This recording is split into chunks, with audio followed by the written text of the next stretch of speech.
Hello, my name is Gaurav Pandey. I am assistant professor of Access Colleges, Kanpur. यहाँ पर मैं आपसे discuss करने आ रहा हूँ इंजीनियरिंग मैथमेटिक्स सेकेंड के लिए। इंजीनियरिंग मैथमेटिक्स सेकेंड जो हम लोग इंजीनियरिंग बीटेक फर्स्ट ईयर के स्टूडेंट सेकेंड सेमेस्टर में पढ़ते हैं। तो सबसे पहले हम इसको डिस्कस करते हैं कि इंजीनियरिंग मैथमेटिक्स का इंजीनियरिंग में इम्पोर्टेंस या रोल क्या है। तो उसके लिए हम ऐसे समझ सकते हैं कि इंजीनियरिंग जो हमारा है उसमें मैथमेटिक्स का क्या है, बेसिक फंडामेंटल टूल है जिसको हम लोग यूज करते हैं as a sampling, as a modelling, and उसको हम रियल वर्ल्ड और एनवायरनमेंट से कनेक्ट करते हैं। That is called real world.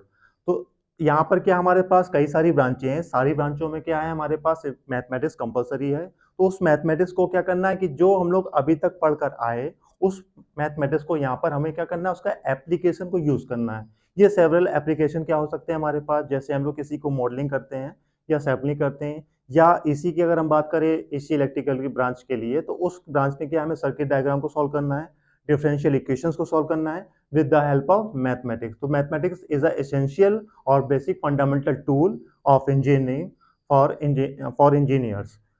Now let us start about the syllabus designed by AKTU for the engineers.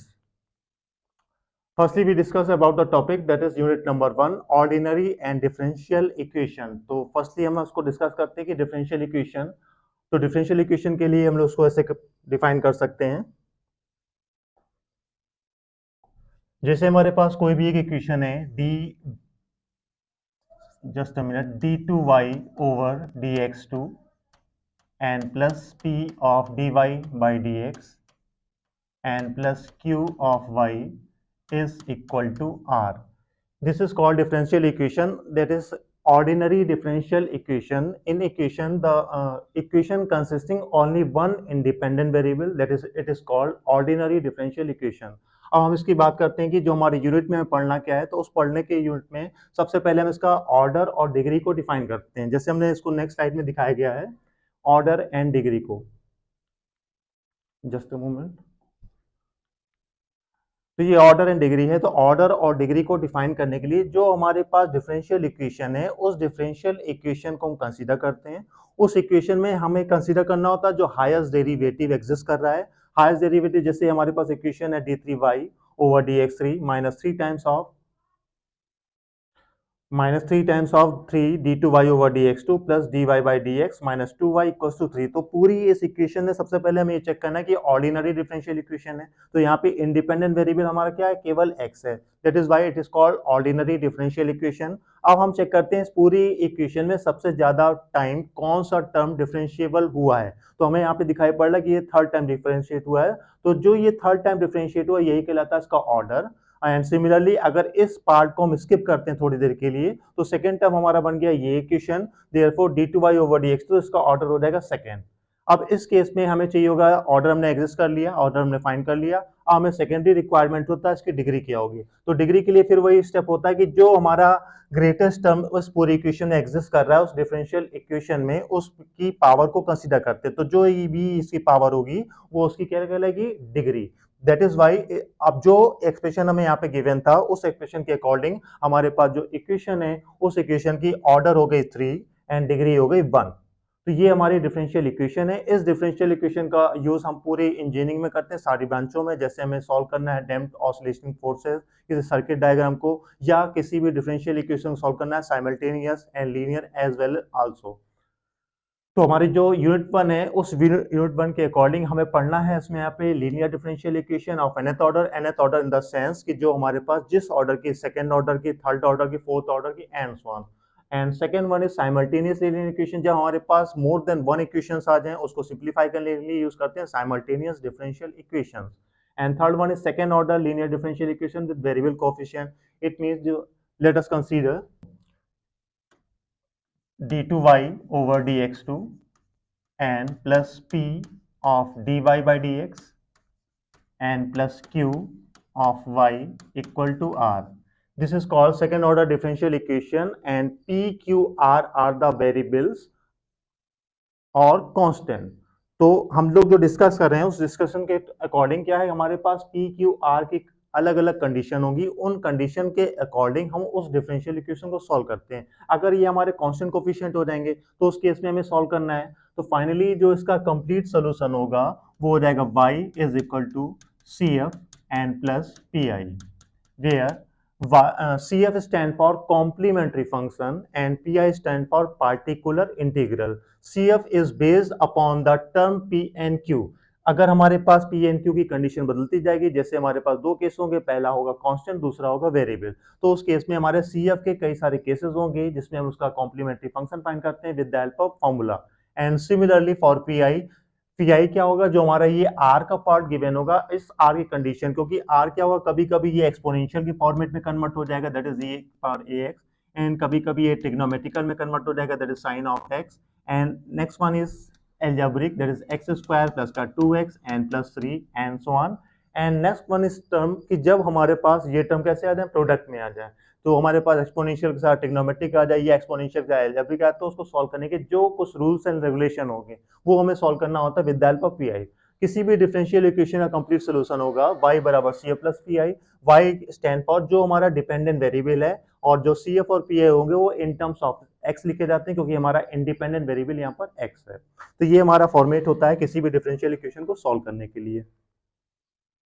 अब आते हैं हम नेक्स्ट पार्ट पे।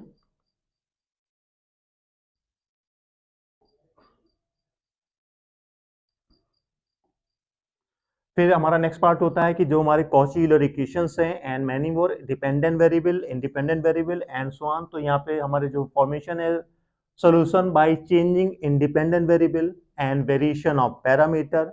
Next one is Cauchy-Euler equation and last one is application of differential equation, यानी कि जो differential equation हमने अभी तक पढ़ी उसका हम इंजीनियरिंग में उसको यूटिलाइज कैसे करते हैं। जैसे उसको पहले भी मैंने बताया कि हम इसको क्या करते हैं, इसको डैन फोर्सेस फाइंड कर सकते हैं। इसी इलेक्ट्रिकल में हम लोग सर्किट डायग्राम में या नेटवर्क एनालिसिस में इसका यूज किया जाता है। और मतलब टोटली हम इसको बेसिकली यह कह सकते हैं कि जो हमारी इंजीनियरिंग मैथमेटिक्स है वो हर जगह हर फील्ड में बिना उसके उसको आगे सिंप्लीफाई करना पॉसिबल नहीं है, या दूसरे वर्ड में कह सकते हैं कि ये सिंपलेस्ट टूल है जिसकी हेल्प से हम किसी भी टिपिकल क्वेश्चन को इजीएस्ट वे में सॉल्व कर सकते हैं। तो नेक्स्ट मूव करते हैं हम सेकंड स्लाइड पे। सेकंड जो हम लोग की यूनिट है that is called Laplace transformation. तो पहले हम डिस्कस करते हैं what is Laplace transformation. Laplace transform is formation to change one variable to another या one function to another function. This is called Laplace transformation and it is widely used in EC and electrical branch for network analysis, signal and system and other subjects। तो इस unit में हमें पढ़ना क्या होगा, पहले तो हमें पढ़ना होता है basic properties of Laplace transform, उसकी एग्जिस्टेंस थ्योरम एंड और उसके डेरिवेटिव्स क्या है, इंटीग्रल के या यूनिट स्टेप फंक्शन क्या है, और फिर हमें पढ़ना होता है Laplace transformation of periodic function. तो ये सभी चीज़ों का एक पर्टिकुलर फॉर्मेशन होगा, उस फॉर्मेशन में किसी फंक्शन को हम उसको डिफाइन करते हैं कि हमें उसको सॉल्व करना है, तो उसके लिए एक पर्टिकुलर फॉर्मेशन होगा। तो इस फॉर्मेशन के लिए जैसे हम डिस्कस करते हैं, फॉर एग्जांपल जैसे हमने टेक कर लिया यहाँ पर कि हमारे पास कोई भी टर्म है, लाप्लास की जो बेसिक प्रॉपर्टी होती है, Laplace of an a function that is F of T is equal to F of S and defined as 0 to infinity e to the power minus का s of t and ft of dt. It is a basic property of a Laplace to finding a function t to s। यही starting बताया था कि जो Laplace transformation है वो क्या करता है, वन वेरिएबल को अनदर वेरिएबल में या वन फंक्शन को अनदर फंक्शन में कन्वर्ट कर देता है। अब इसकी हेल्प से हम किसी भी फंक्शन का लाप्लास इजिली फाइंड कर सकते हैं। तो जैसे हमें फाइंड करना होगा लाप्लास ऑफ e की पावर a ऑफ t, तो इसको लाप्लास फाइंड करने के लिए हमें फॉर्मेशन ये यूज करना है, 0 to infinity e to the power minus का s of t and ft हमारा फंक्शन क्या है, e to the power at, तो इसको हमने फाइंड किया e to the power at and dt। इसकी हेल्प से हम इसको जब सिंप्लीफाई करेंगे तो हमारे पास फॉर्मेशन आ जाएगा ये 1 upon of s minus a with the help of integration property.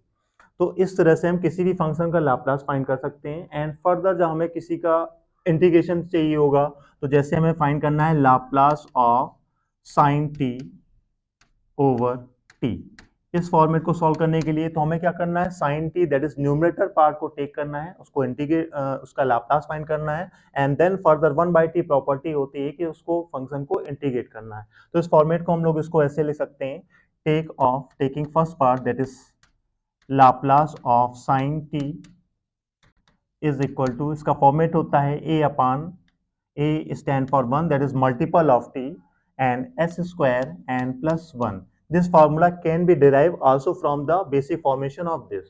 तो इसकी हेल्प से हम क्या कर सकते हैं, किसी फॉर्मेट को हम डिराइव कर सकते हैं. तो ये हमारा लाप्लास हो गया. अब इस टर्म को हमें क्या करना है, इंटीग्रेट करना है, क्योंकि हमारी प्रॉपर्टी है 1/t. तो इसके आगे हम लोग क्या करेंगे, इसको लिखेंगे Laplace and sine t over t is equal to limit s to infinity and 1 upon s square plus 1 and of ds.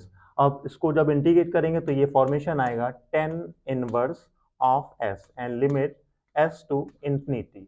Therefore ये फॉर्मेशन बनेगा tan inverse and infinity minus upper limit minus lower limit. अब इसको जब simplify करेंगे तो ये tan infinity की value होती है that is 90 degree पर, that is tan inverse of tan of pi by 2 minus tan inverse of s. ये फॉर्मेट बचा हम लोग के पास pi by 2 minus tan of inverse n of s. This is next formation generate हो जाएगा cot of inverse s. तो इस तरह से किसी भी फंक्शन का हम लाप्लास आसानी से फाइंड कर सकते हैं. अब हम डिस्कस करते हैं नेक्स्ट टॉपिक पे. तो इसी तरह से हम इसका लाप्लास फाइंड कर सकते हैं. एंड फर्दर फिर हम क्या करेंगे, इसका आगे और हमें चाहिए होगा इनवर्स लाप्लास. जो जो प्रॉपर्टी हम लोगों ने लाप्लास ट्रांसफॉर्मेशन को सॉल्व करने के लिए यूज करते हैं, उसका रेसिप्रोकल यूज करना है हमें इनवर्स लाप्लास ट्रांसफॉर्मेशन में. फॉर एग्जांपल जब हम किसी का लाप्लास निकालते हैं तो हमें फॉर्मेट क्या बनता है, इन टर्म्स ऑफ टी जो फंक्शन गिवन होता है कन्वर्ट होता है एस में.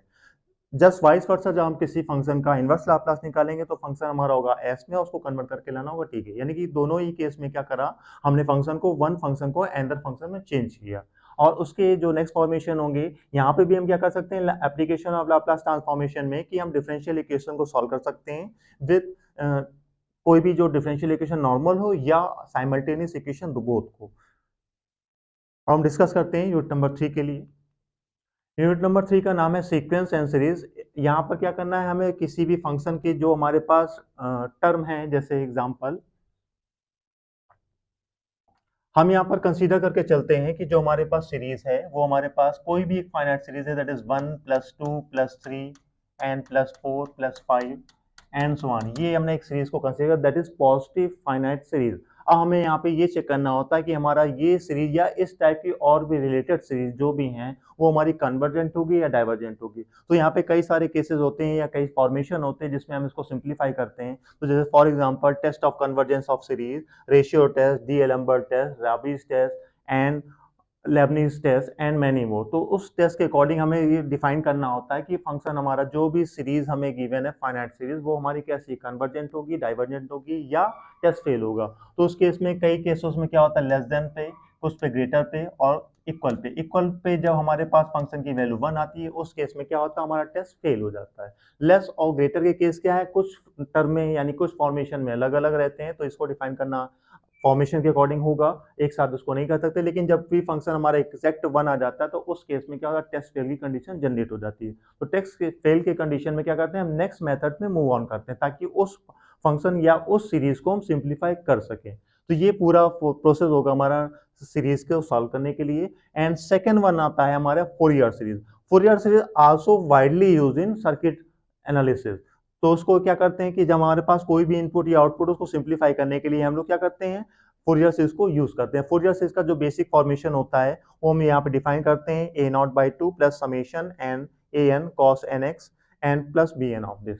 तो ये भी फॉर्मेशन होगा जहाँ हमारे पास लिमिट का फॉर्मेट कैसा है, जैसे 0 से 2 पाई का फॉर्मेट है. जैसे हमारे पास फॉर्मेट गिवन है x बिलोंग्स बिटवीन 0 से 2 पाई, फिर next one is x belongs between minus pi से पाई एंड सिमिलरली मैनी मोर. उसके अकॉर्डिंग कुछ ना कुछ फॉर्मेट बदलता चला जाता है. तो पहले हम बात करते हैं पहले फॉर्मेट के लिए. उस केस में किसी फंक्शन को हम फोरियर में एक्सप्रेस कर सकते हैं, therefore a0/2 plus summation n equal to 1 to infinity and an cos nx and plus का summation n equal to 1 to infinity bn of sin n of x. तो हमें किसी भी फंक्शन को जिसका हमें फोरियर ट्रांसफॉर्मेशन निकालना है उसके लिए हमें रिक्वायर्ड होता है a0, an और bn की वैल्यूज का. तो इसकी वैल्यूज को फाइंड करते हैं अंडर द लिमिट 0 से 2 पाई. तो उस केस में a0 के फॉर्मेशन हो जाएगा 1/पाई एंड 0 से 2 pi and of fx and dx. Similarly an equal to 1 by pi 0 से 2 पाई and fx of cos nx dx, and last one is bn is equal to 1 by pi and 0 से 2 pi fx and sin nx of dx। तो इस तरह से हम क्या करते थे, ए नॉट ए एन और बी एन की वैल्यू को फाइंड करते हैं, उन वैल्यूज को यहाँ पे सब्स्टिट्यूट करते हैं, तो हमारे पास टोटली क्या होगा, किसी फंक्शन का जो एक्सपेंशन होगा under the Fourier series that is called Fourier series. तो हम किसी फंक्शन कर सकते हैं। अब यहाँ पर क्या होगा, मैक्सिमम टाइम क्या होगा, इसकी लिमिट को स्वैपिंग करते थे, दैट इज जो गिवन हमारा प्रॉब्लम होगी, जिस प्रॉब्लम में हमें सॉल्व करना है, यानी जिस रीजन में हमें सॉल्व करना है, कभी 0 से पाई के रीजन में करना है, या कभी माइनस पाई से पाई करना है, या कभी हमें चेंज ऑफ इंटरवल में करना है, दैट इज 0 से 2 के बीच में, तो उस केस में क्या होगा, ये फॉर्मेशन थोड़ा थोड़ा बदलता रहेगा। तो ये जो बेसिक हमारा फॉर्मेशन हो वो हमारा ये रहता है। तो इसके अकॉर्डिंग क्या करते हैं हम लोग, लाप्लास ट्रांसफॉर्मेशन फाइंड करते हैं, या सॉरी फोरियर सीरीज को एक्सपेंड करते हैं। मूव करते हैं नेक्स्ट सीरीज पे, that is unit number 4। Next unit is complex variable और डिफरेंशिएशन। तो कॉम्प्लेक्स वेरिएबल जो हम लोग बेसिकली 12th में पढ़ चुके हैं, उसके बारे में आपको बताते हैं। जैसे हमारे पास वैल्यू है z बराबर x plus i y, just a minute, z equal to x plus i of y, ये है कहलाता है हमारा complex number, that is x is real and y is imaginary. तो वही हमारा पूरी बेसिक प्रॉपर्टी इसी पे बेस्ड है, कॉम्प्लेक्स वेरिएबल। अब यहाँ पे हमें डिफरेंशिएशन के रेस्पेक्ट में इसको सॉल्व करना है। तो यहाँ पे सबसे पहले हम इसको चेक करते हैं कि कॉम्प्लेक्स फंक्शन के लिए continuity, limit, continuity and differentiability. तो उसके लिए जो हम लोग बेसिक फॉर्मेशन यूज करा था 12th में, आप लोगों ने ऑलरेडी पढ़ रखा होगा। तो 12th में हम लोगों ने क्या, इसका रियल फंक्शन कोई भी हमारे पास हो तो उसको सॉल्व करते थे, लेकिन यहाँ पर सॉल्व करना है हमें कॉम्प्लेक्स फंक्शन के लिए।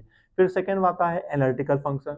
तो कोई भी फंक्शन जो हमारा एफ जेड है, that is f z is equal to u plus i b, ये कहलाता है एनालिटिकल। लेकिन इस फंक्शन के एनालिटिकल होने की कंडीशंस होती हैं, पहली कि वो सी आर इक्वेशन को सेटिस्फाई करे। तो सी आर इक्वेशन होती है यहाँ पे डेवर यू ओवर डेवर एक्स इज इक्वल टू डेवर वी ओवर डेवर y, and second one is dever u over dever y is equal to minus dever v over dever x. This is called CR equation. It means Cauchy-Riemann equation. तो इसके equation के दो format होते हैं, या इधर Cartesian और polar. Cartesian stand for the relation between x and y, and polar stand for the relation between r and theta. तो जैसा हमें फॉर्मेशन गिवन होगा उस केस के अकॉर्डिंग हम इसके सीआर इक्वेशन को फाइंड करेंगे। तो किसी भी फंक्शन का एनालिटिकल होने की पहली कंडीशन हो गई आपकी, वो फंक्शन की CR equation must be satisfy होनी चाहिए। एंड सेकेंड कंडीशन होती है कि जो हमारा फंक्शन है वो F dash Z must be exist होना चाहिए उस पर्टिकुलर रीजन में। अगर ये दोनों कंडीशन कोई फंक्शन होल्ड करता है तो वो फंक्शन हमारा कहलाता है एनालिटिकल फंक्शन। फिर हम बात करते हैं इसकी फंक्शन की फॉर्मेशन की, कि हमारा हार्मोनिक का फंक्शन क्या होता है। कि तो जो हमारा ये एनालिटिकल फंक्शन है, अगर वो लाप्लास इक्वेशन को सेटिस्फाई करता है तो वो कहलाता है harmonic function.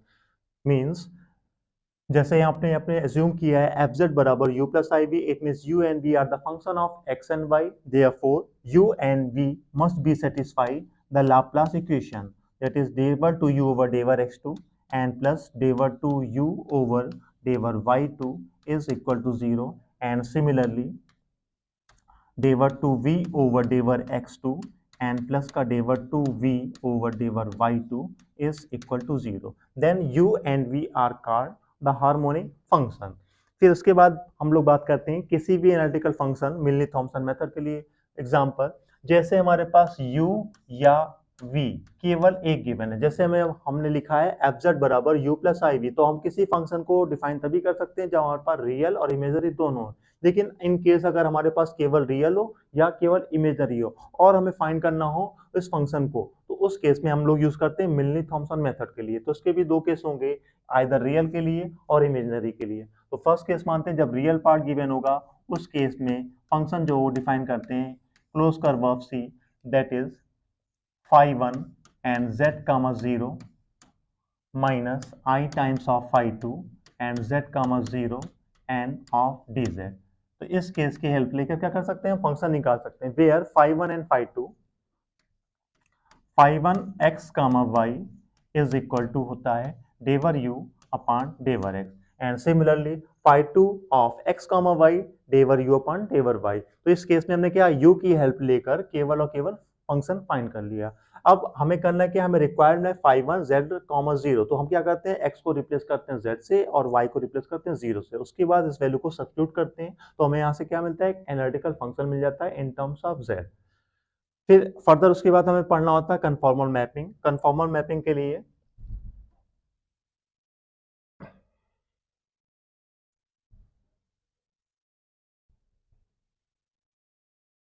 Conformal mapping actual में क्या है कि हमारे पास जो भी पर्टिकुलर थिंग है, तो हमारे पास दो फॉर्मेट है। पहला फॉर्मेट होता है हमारे पास दैट इज जेड प्लेन,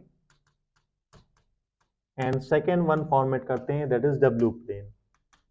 क्योंकि हमारे पास टोटल वेरिएबल होगा चार, दैट इज यहाँ पर जो जेड प्लेन होगा इसमें एग्जिस्ट करेगा एक्स वाई, और जो डब्ल्यू प्लेन होगा यहाँ पर एग्जिस्ट करेगा यू एंड वी। तो इस केस में हमें क्या करना होता है, उसकी मैपिंग करनी होती है। तो फॉर एग्जांपल कि हमारे पास कोई भी पर्टिकुलर थिंग है जो हमारे पास जेड प्लेन में, वो एक्चुअल में उसकी इमेज डब्ल्यू प्लेन में कैसी बननी होगी। तो हम उसको टेक कर लेते हैं। फॉर एग्जांपल के तौर पे हमने कोई एक इनफाइनाइट स्ट्रिप टेक कर ली जो हमारी क्या है जेड प्लेन पे।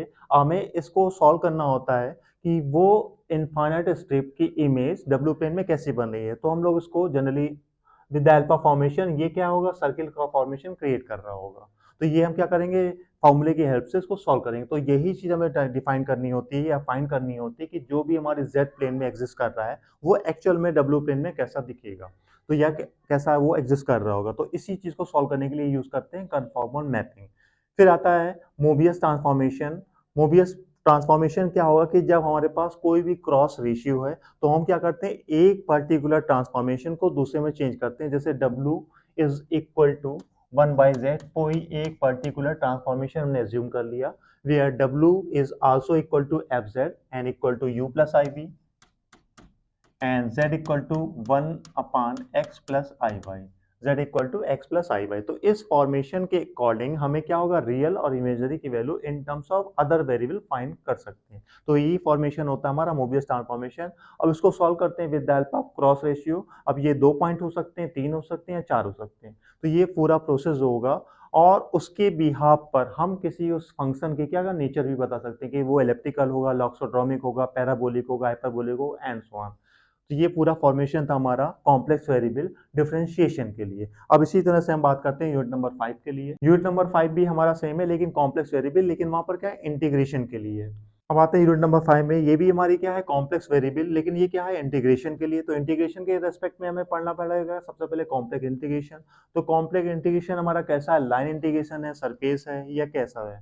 तो उसके लिए हमें पढ़ना है Cauchy integral theorem, Cauchy integral formula. तो हम लोग बात करते हैं पहले कॉची इंटीग्रल थ्योरम की। कॉची इंटीग्रल थ्योरम जो होता है फॉर्मेट हमारा,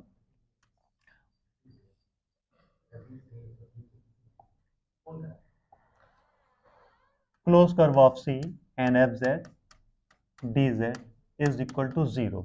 इस केस में क्या है, हम लोग ये मानते हैं fz हमारा एक एनालिटिकल फंक्शन है, और या इसको मानते हैं जैसे first order partial derivative should be in continuous, therefore the Cauchy integration is particular closed contour c fz dz should be equals to 0, and then Cauchy integral formation is same closed curve of c fz upon z minus a of dz is equal to 2 pi I of fa। fa वो particular point है जिसपे हम लोग को उस quantity को check कर रहे हैं। तो यहाँ पर जो हमने फंक्शन कंसीडर करा है fz अपॉन z माइनस ए, एक पर्टिकुलर सर्किल के अंदर है, तो हमने इसको फॉर्मेट करा। उस फॉर्मेशन के अकॉर्डिंग इसको क्रिएट करते हैं, तो ये फॉर्मेशन हो जाएगा 2 pi I of F A. फिर उसके बाद आते हैं हम टेलर एंड लॉरेंस सीरीज पे। तो यहाँ पर इस फॉर्मेशन में क्या करना है कि हमें किसी भी फंक्शन को जो हमारा कॉम्प्लेक्स नंबर है या कॉम्प्लेक्स फंक्शन है उसको हमें एक्सप्लेन करना है अंडर द कंडीशन। जैसे फॉर एग्जांपल किसी फंक्शन को हमें एक्सप्लेन करना है mod z is either less, mod z is either greater, or between case mod z is greater than 1 but less than 2, and similarly mod z plus 1 is either less or greater something value। तो इन condition पे जब series को हम किसी को expand करते हैं तो वो कहलाता है हमारा Taylor and Laurent's series expansion. तो इस प्रोसेस में हमें क्या करना होगा, हमें फंक्शन की क्या होगी, रीजन रिक्वायर्ड होता है। फॉर एग्जांपल कि हमारे पास फंक्शन है 1 अपान z plus 1 and minus 1 upon z plus 3। और हमें सॉल्व करना है कंडीशन, पहली कंडीशन को एज्यूम करते हैं कि mod z is greater than 1। तो इस केस में क्या है कि हमारा ये रीजन क्या है, मॉड z से 1 से ग्रेटर है, बट इस रीजन में क्या है, z हमारा कैसा हो जाएगा, 1 से ग्रेटर है, तो यहाँ पे क्या हो जाएगा हमारे पास 3। तो उस केस में क्या करेंगे, इसको कंडीशन के अकॉर्डिंग, तो हमारे पास को सिंप्लीफाई करना होगा, तो कभी हम इसको कांस्टेंट को कॉमन लेते हैं, कभी हम वेरिएबल को लेते हैं as per the given instruction. तो इसके प्रोसेस से जो हम with the help of binomial theorem जो उसको एक्सप्लेन करते हैं, वो हमारा फॉर्मेट जो बनकर तैयार होगा वो कहलाता हमारा Taylor's and Laurent's series. And next one is singularities, application, zeros and analytical function. तो किसी भी एनालिटिकल फंक्शन को जो हम लोग सिंप्लीफाई करते हैं अंडर द कंडीशन, जो यहाँ पे कई सारी कंडीशन है, हमें रिक्वायर्ड होता पोज, यानी z की वैल्यूज जो आ रही है हमारे पास, for example 0, 1 and so on, जो हमारी जिस ऑर्डर की इक्वेशन गिवन होगी, उस पर्टिकुलर पोल को हमें क्या करना है, इस पर्टिकुलर रीजन के अंदर सॉल्व करना। तो वो रीजन, ये हमारे पोल जो फाइंड कर रहे हैं, वो उसके अंदर विद इन है या नहीं है, पहले हमें इसको चेक करना है। उसके करस्पॉन्डिंग हमें उसकी रेसिड्यू फाइंड करनी होती है। जब उसकी रेसिड्यू फाइंड करने के बाद फिर हमें चेक करना है वो विद इन है या नहीं है। अगर विद इन है तो उसको इंक्लूड करेंगे, और अगर विद इन नहीं है तो उसको एक्सक्लूड करेंगे। तो यही हमारी थ्योरम भी इसी से related Cauchy residue theorem. Cauchy residue theorem formation होता है close curve of c f z and d z is equal to 2 pi i and sum of residues. Sum of residues stand for, ये हमारे पास जितने भी residues हैं वो particular region के विद इन है या नहीं है। अगर विद इन है तो इंक्लूड कर रहे हैं, अदरवाइज उसको एक्सक्लूड कर रहे हैं। ओवरऑल हमारा जो मैथमेटिक्स का सिलेबस है वो इस तरह से डिजाइन करा गया है ताकि पूरी तरह से वो इंजीनियरिंग की सारी प्रॉब्लम को कवर कर सके। तो उसके भी यहाँ पर हम क्या करते हैं, सारे प्रोसेस को अच्छे से सीखते हैं, समझते हैं, और उसके बाद उसको इम्प्लीमेंटेशन करते हैं कि ताकि आगे हम किसी भी प्रॉब्लम में जब हम फंसे तो ये हमारा बेसिक वहाँ पर कॉन्सेप्ट काम आए। Okay, thank you.